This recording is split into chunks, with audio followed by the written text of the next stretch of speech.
Some firearms designs are known not only by the robustness of its design, but also how widespread its use. This is certainly the case for the venerable AK-47, but after World War II, the West produced a design of their own that was almost just as widespread, and where the Kalashnikov stood for the spread of communist ideals, the FN FAL symbolized the spread of democracy. So much so that it became known as the right arm of the free world. The FN FAL, or as it is referred to in Tarkov as the model SA-58, like nearly all popular firearm designs of the late 20th century, can trace its history to the painful and bloody lessons learned during World War II.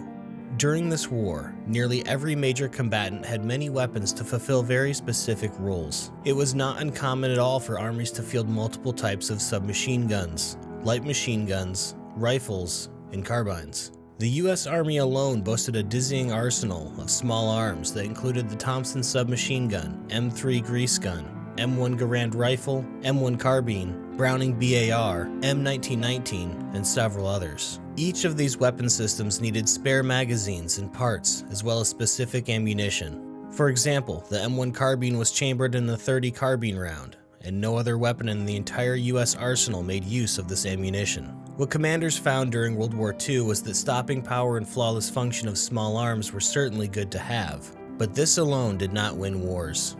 Swiftly delivering men and their gear to the front lines and having efficient logistical systems is what truly shifted battles in your favor. After World War II, nearly every major combatant had realized this concept and sought to simplify their arsenals and roll all of these weapons into one, and create two concepts of a general-purpose rifle. The first was, of course, the assault rifle, and the second was the battle rifle. Both concepts are very similar, but the key difference between an assault rifle and a battle rifle is the cartridge it is chambered in. The assault rifle is typically chambered in an intermediate rifle cartridge, meaning that the bullet weight and cartridge case size lies somewhere between a pistol cartridge and a traditional full-size rifle cartridge. A battle rifle, on the other hand, typically includes all of the qualities of an assault rifle, but it is chambered in a large, full-size rifle cartridge.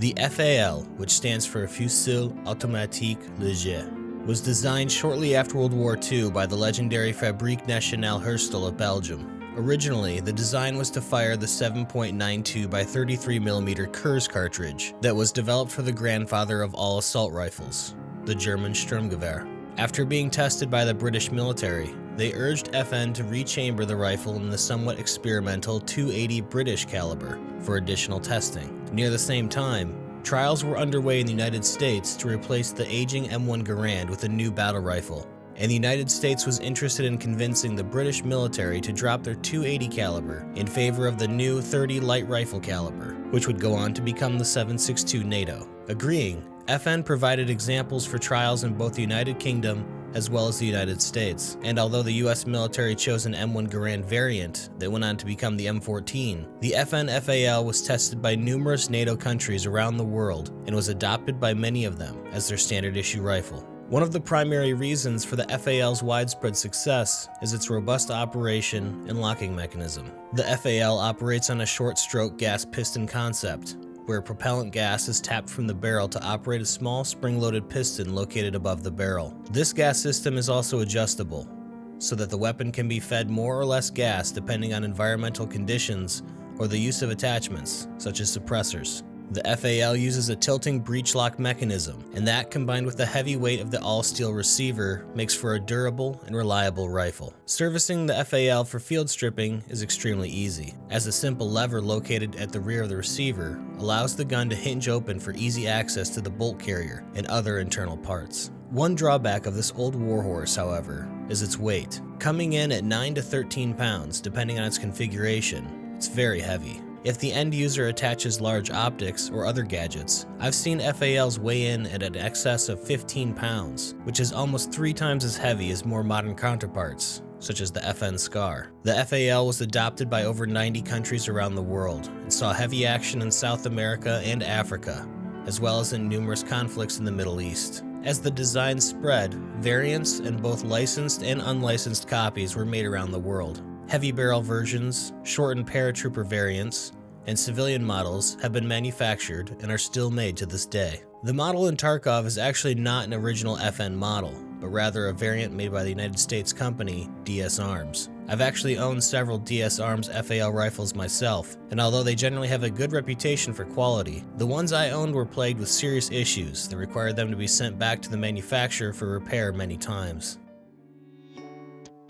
This may come as no surprise by now, but the FAL is modeled superbly in Escape from Tarkov. Being someone who has owned and fired many FALs and SA-58s in both full and semi-auto, I have an intimate knowledge of this weapon, and the model and texturing of the gun itself, as well as its attachments and variants in-game, is outstanding. Like many firearms in Tarkov, the FAL can be built in a variety of configurations and barrel lengths, from traditional stock configurations to very modern and heavily modified versions. One interesting point to note is that both Imbel and Austrian variants of the original configuration can be found in-game. This doesn't mean much to the player or to gameplay, but for gun enthusiasts, it's a really cool touch. Other things to note about the in-game model is that it features a somewhat rarer bolt carrier than most FALs found in the wild. The grooves on the side of the carrier are sometimes called sand cuts, or an Israeli bolt. This bolt carrier is most commonly found on Israeli copies of the FAL, and allowed sand to be redirected away from more critical parts or to accumulate in the grooves rather than impede the function of the rifle.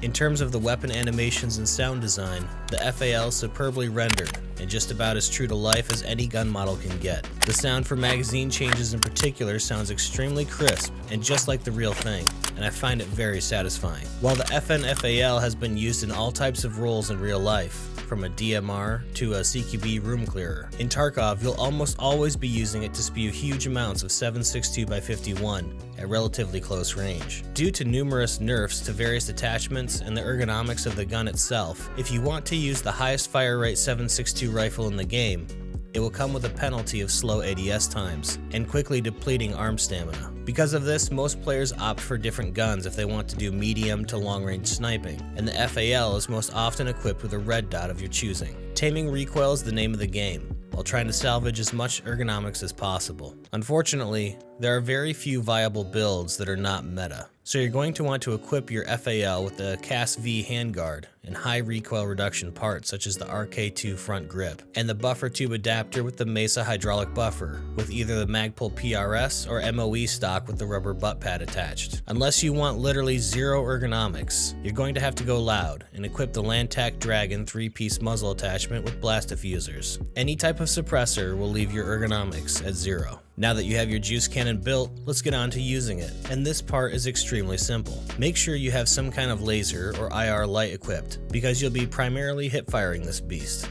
While you may ADS in certain situations for more precise shots on moving targets or targets that are just outside of CQB distances, taking the time to aim with such low ergonomics will get you killed in a lot of situations. Even though this big battle rifle seems like it would be a jack of all trades or a medium range monster, it's actually best at room clearing and rushing heavily armored targets while spewing M80, M62, or M61 at 750 rounds per minute, or 150 rounds per minute faster than the Desert Tech MDR. If you decide to go full recoil control with your build and completely ignore ergonomics, you can also equip the FAL with a 50-round drum magazine to shred entire squads or a scav boss and all of his guards in one fell swoop. It's worth mentioning that depending on your skill progression, you can make use of an alternate build of the FAL that allows it to be more precise and open up some options with how you'll use it. Later in the wipe, if you've gained sufficient levels on your assault rifle, recoil control, and weapon mastery, you'll be able to handle higher levels of recoil and go with builds that offer more ergonomics, specifically swapping out the huge 21-inch barrel for the 18 or 16-inch versions. This build, which I've lovingly dubbed the Ripper, is a blast to use late wipe when I have a very high or even elite recoil control skill, which is needed to tame the almost triple-digit recoil, but in return, 44 ergo, which makes aiming down sights actually viable.